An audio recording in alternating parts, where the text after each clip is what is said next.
Só sei o que nada sei. Essa é uma frase que normalmente é atribuída ao filósofo Sócrates, e é Platão quem faz a narrativa de Sócrates tendo uma conversa com uma pessoa. E nesse vídeo eu vou explorar com você alguns pontos de vista a respeito dessa afirmação. Será que nós devemos viver dentro dessa postura de só sei o que nada sei? Será que isso não revela muita insegurança?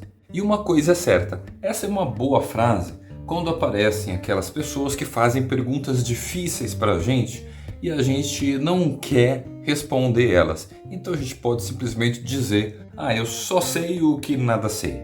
E o ponto aqui é, será que nós devemos questionar todas as nossas certezas?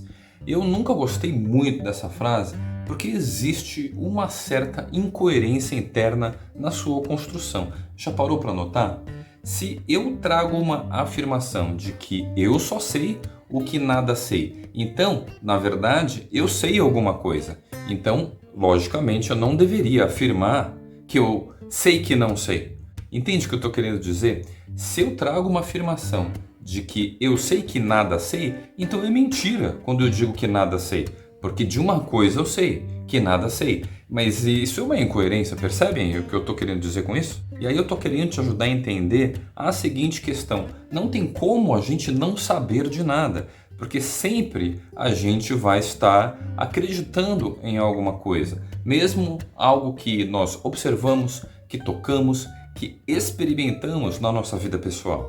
Agora, de fato, devemos questionar sim todas as nossas certezas racionais. E eu estou querendo dizer com isso que existem construções lógicas que algumas pessoas afirmam para a gente que não necessariamente são verdade. Por exemplo, como são os sofismas. Já ouviu falar, por exemplo, de um sofisma clássico? Que o cão late. Só que existe um cão que também é uma constelação.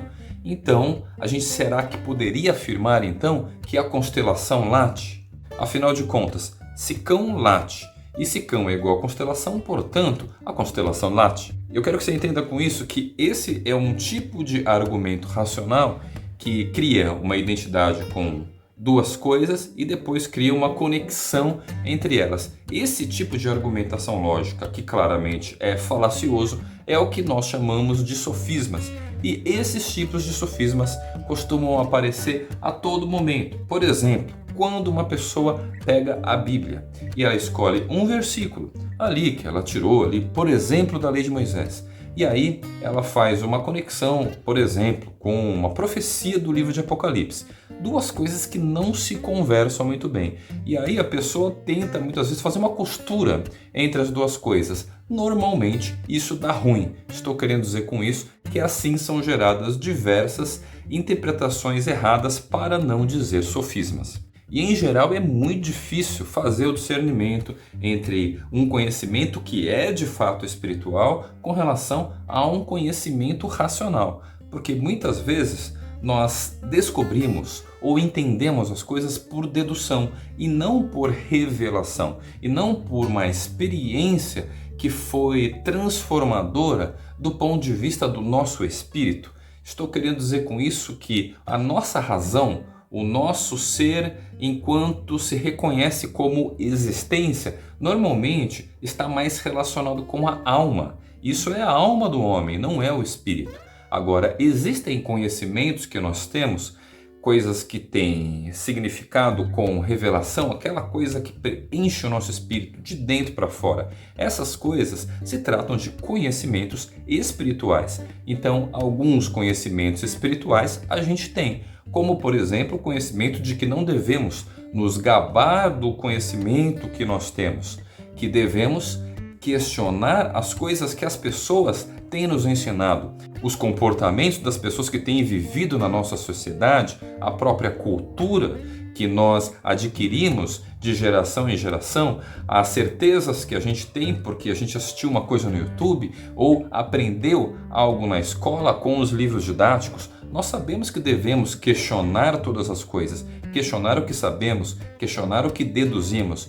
mas tome cuidado, porque quando a gente leva esse tipo de abordagem, de questionar tudo para o âmbito espiritual, isso pode ser muito perigoso, porque a nossa casa, que deveria estar construída sobre a rocha, sobre coisas que são bases espirituais para a nossa vida, estou parafraseando o que Jesus ensinou ao final do Sermão do Monte.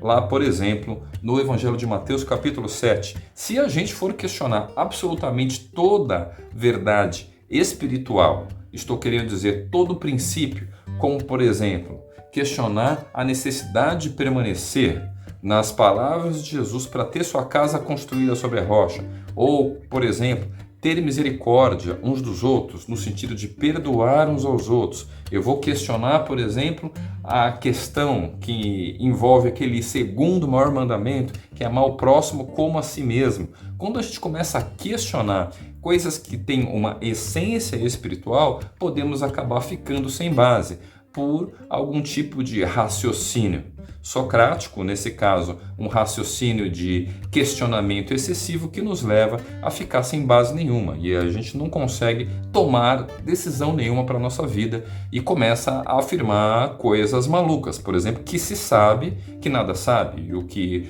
como a gente já discutiu, é uma hipocrisia. Agora, compreendendo essa necessidade de andarmos sempre humildes diante de discussões acalorosas, sabemos que essa questão do só sei o que nada sei, no fundo, esconde um medo de errar. Às vezes a gente tem receio de se pronunciar a respeito de alguma questão, porque quando a gente fala alguma coisa podemos estar errados ou podemos acabar nos comprometendo, perdendo o emprego, perdendo amizades. Então a gente acaba tomando uma posição neutra de que eu não sei de nada, eu não vi nada, eu tenho raiva de quem sabe. Só que essa questão de ter medo de errar é uma coisa que Jesus também nos alertou para tomar cuidado. Porque quando uma pessoa recebe talentos, que na parábola significava literalmente dinheiro, mas podem significar habilidades ou qualquer tipo de conhecimento espiritual que você tenha, uma palavra de Deus, por exemplo, para multiplicar para as pessoas. Se você tem essas coisas nas suas mãos e você enterra esse talento ao invés de multiplicar, quando o dono desses talentos voltar e perceber que esse talento não foi multiplicado, ou seja, ele não foi investido, então vamos ter que prestar contas a ele, porque tivemos medo, porque foi isso que a pessoa na parábola afirmou por ter enterrado os talentos. Eu não fiz nada com ele porque eu tive medo de perder. E é por isso que hoje eu estou trazendo essa palavra para você, para que a sua covardia não tome a frente das suas revelações espirituais, de maneira que você venha perder até aquilo que você já tem. Agora, uma outra discussão que existe com relação a esse só sei o que nada sei, também tem uma ligação com a própria ciência moderna, porque eu não sei se você sabe, mas dentro da física moderna, a gente tem uma área da física quântica que traz para a gente, por exemplo, o princípio da incerteza de Heisenberg. Esse princípio diz que não podemos trazer afirmações categóricas sobre a precisão de uma posição de qualquer objeto ou uma partícula no espaço, porque se tivermos essa informação, não vamos ter outra informação, como por exemplo, a quantidade de movimento. Então essas coisas dentro da física mostram pra gente que na verdade a gente não sabe de nada, a gente nunca soube de nada. Diante da física newtoniana, a gente às vezes pensou que sabia alguma coisa e que conseguia fazer previsões a respeito do futuro, mas a verdade é que com uma boa precisão a gente não consegue saber absolutamente nada. Então chegamos numa crise científica. E eu estou querendo dizer com isso que essa afirmação de Sócrates, do só sei o que nada sei, de fato tem uma ligação muito grande com a física moderna do século passado. E se você gostou dessa discussão a respeito de certezas e incertezas, talvez você tenha interesse em dar uma olhada num vídeo que eu já gravei a respeito da questão: será que a ciência pode provar a espiritualidade? Se você tem interesse nesse assunto, dá uma olhadinha nesse vídeo aqui e a gente se vê aí nas próximas palavras. Falou! Se inscreva no canal e ative o sininho para receber as notificações dos próximos vídeos. Tchau!